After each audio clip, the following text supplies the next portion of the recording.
തൃശൂർ ലോക്സഭാ തെരഞ്ഞെടുപ്പ് വോട്ടർ പട്ടികയിൽ ക്രമക്കേട് നടന്നുവെന്ന് വി.എസ്. സുനിൽകുമാറിന്റെ ആരോപണങ്ങൾ തള്ളി തെരഞ്ഞെടുപ്പ് കമ്മീഷൻ. തോൽവിക്ക് പിന്നാലെ പരാതി ഉണ്ടായിരുന്നുവെങ്കിൽ ഹൈക്കോടതിയെ സമീപിക്കണമായിരുന്നുവെന്ന് തെരഞ്ഞെടുപ്പ് കമ്മീഷൻ പ്രതികരിച്ചു. സുരേഷ് ഗോപിയുടെ വിജയത്തിൽ ഉയർന്ന ആരോപണങ്ങൾ പരിശോധിക്കണമെന്ന് UDF നേതാക്കളും ആവശ്യപ്പെട്ടു.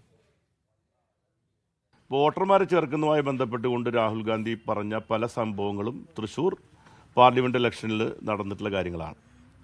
കാരണം ഇവിടെ വോട്ട് ചേർക്കുന്ന കാര്യത്തിൽ ഇലക്ഷൻ കമ്മീഷൻ എടുത്ത നിലപാടുകൾ ദുരൂഹമായ നിലപാടുകളായിരുന്നു. തൃശൂരിൽ NDA സ്ഥാനാർത്ഥി സുരേഷ് ഗോപിയുടെ വിജയത്തിൽ തുടക്കം മുതലേ വോട്ടർ പട്ടികയിലെ ക്രമക്കേടിൽ ആരോപണം നിലനിൽക്കുന്നുണ്ട്.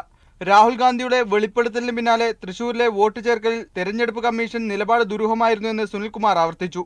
എന്നാൽ വോട്ടെടുപ്പിന് ശേഷം സ്ഥാനാർത്ഥിയോ ഇലക്ഷൻ ഏജന്റോ പരാതി ഉന്നയിച്ചിരുന്നില്ല എന്നാണ് തെരഞ്ഞെടുപ്പ് കമ്മീഷന്റെ മറുപടി. സ്ക്രൂട്ടിനി യോഗത്തിലും വോട്ടർ പട്ടികയിലെ അപാകത ചൂണ്ടിക്കാട്ടിയില്ല. പരാതിയുണ്ടായിരുന്നുവെങ്കിൽ സമയപരിധിക്കുള്ളിൽ ഹൈക്കോടതി സമീപിക്കേണ്ടതായിരുന്നു എന്ന് പറഞ്ഞ് സുനിൽകുമാറിന്റെ ആരോപണങ്ങൾ തെരഞ്ഞെടുപ്പ് കമ്മീഷൻ തള്ളിക്കളഞ്ഞു. സുനിൽകുമാറിനെ പിന്തുണച്ച് കോൺഗ്രസ് നേതാക്കളും രംഗത്തെത്തി. സുരേഷ് ഗോപിയുടെ വിജയത്തിൽ ഉയർന്ന ആരോപണങ്ങൾ പരിശോധിക്കണമെന്ന് കോൺഗ്രസ് നേതാവ് രമേശ് ചെന്നിത്തല ആവശ്യപ്പെട്ടു. അതും പറയപ്പെടുന്നുണ്ട്, പരിശോധിച്ചിട്ട് മാത്രമേ നമുക്ക് പറയാൻ കഴിയുള്ളൂ. ഇങ്ങനെ ഒരു ആരോപണം നിലവിലുണ്ട്, തൃശൂർ പാർലമെന്റ് മണ്ഡലത്തിൽ ഇതുപോലെ ചെയ്തുവെന്ന്.